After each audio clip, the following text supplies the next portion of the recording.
Hello, and welcome to On Fleek Digital Magazine. My name is Susan Van Brackle, and I am your host. Well, this month's edition is all about travel. And with 25% of America's population already vaccinated, people are beginning to get out there. So why shouldn't we? Let's get started.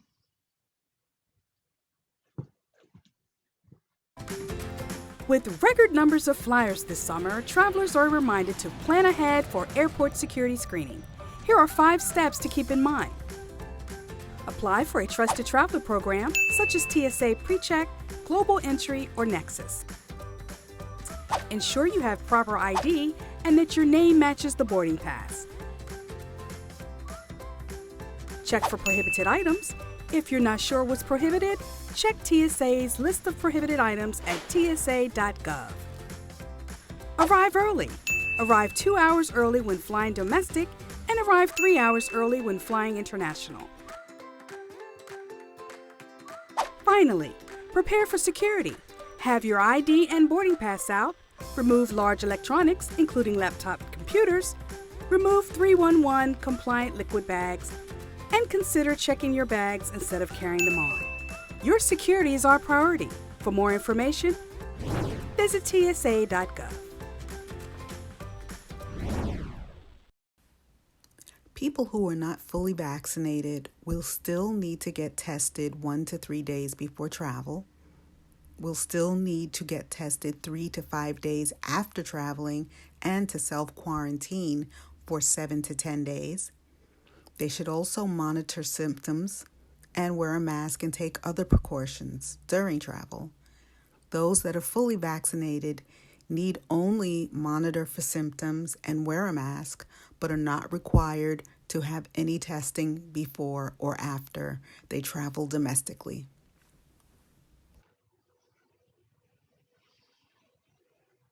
Oh, have you ever given any thought to virtual travel? It's something that we should give some consideration to. Make your own existence, view things the way you'd like to see them, relax while enjoying them. It's not too far-fetched of an idea. So why don't we take a look at what virtual travel could possibly be?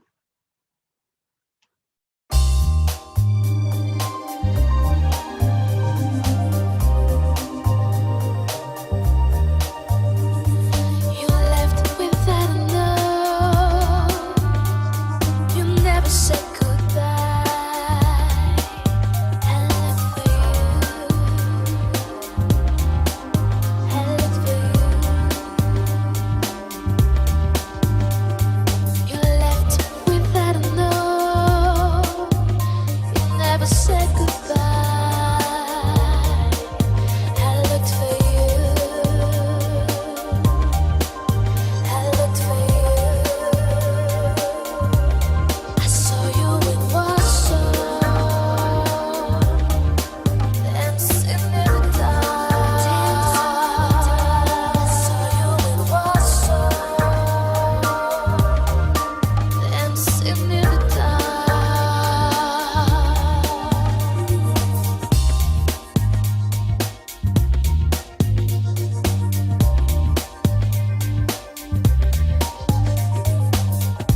Remember Geneva.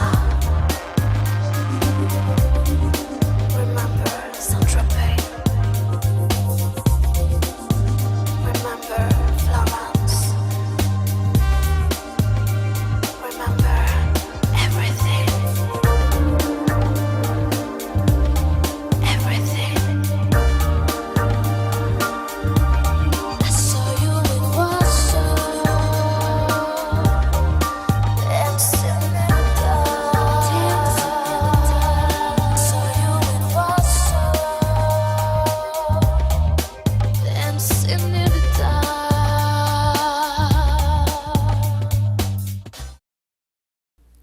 While the CDC has provided guidelines for domestic travel, international travel has a laundry list of places that should be avoided. Beginning with this map, anything in red, you figured it out, avoid. Orange, less risk, but still risky. Yellow, pretty much you could take a trip.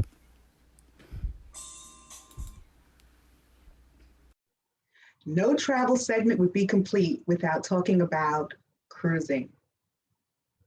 So many people are anxious to get back out there on the high seas, including myself. But what does the CDC or Department of State say about whether or not it's safe to go back out there? Let's find out. The CDC has put together a battery of rules and regulations under the heading of cruise ship guidance and has issued a conditional order should cruise ships begin to start sailing again. The range of restrictions and conditions under which cruise ships should travel range anywhere from technical instructions, management of ill passengers and crew, and just overall orders for cruise ships. While networks have reported that cruise ships are anxious to get back out there, it turns out that U.S. ports, in particularly out of New York and Florida and New Jersey, are restricted from making sailings, as are ships restricted from sailing to certain ports abroad. Bottom line, people will have to wait.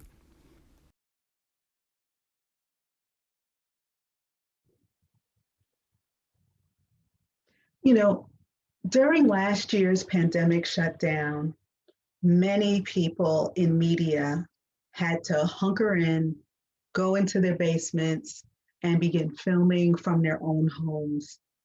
And we saw a lot of things. It also allowed people to give some thought to, their own home space and the fact that we were spending so much time in it.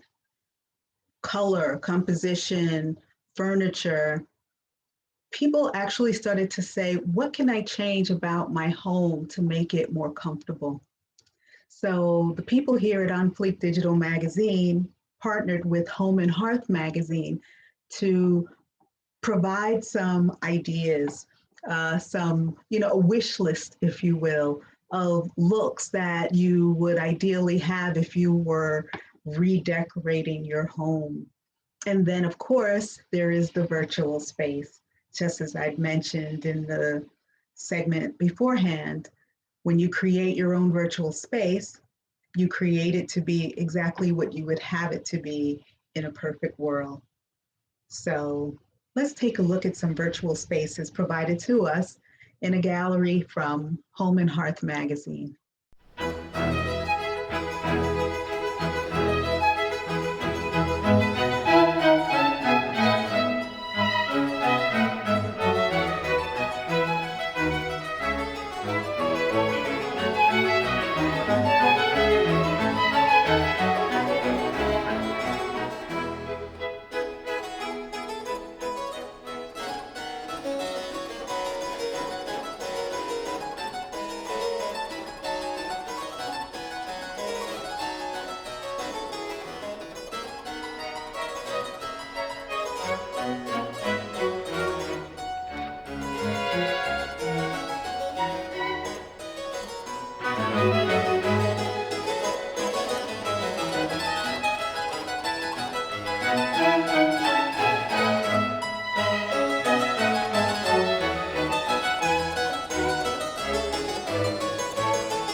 almost at our destination, but I was just wondering, by a show of hands, how many of you have that one item that you just absolutely don't want to travel without? For me, it's a scarf. Scarves have the ability to keep you warm if you're on an airliner that is freezing, or if you're waiting in a waiting room like this one and you've got a long layover and you just want something warm around your shoulders, or if you're in your hotel room and you really don't trust the sheets or the pillowcases, it's great to have a scarf between you and that surface. Not only that, let's just say you only bought a certain number of items that you want to wear. A scarf can and has the ability to turn your wardrobe into multiple different looks without totally overpacking. So the more you bring of these small little items, the more fantastic your outfit will be if you dress with a simple black dress or simple white pants or just simple items. So we're going to take a look at the power of the scarf and what this piece of fabric has the ability to do.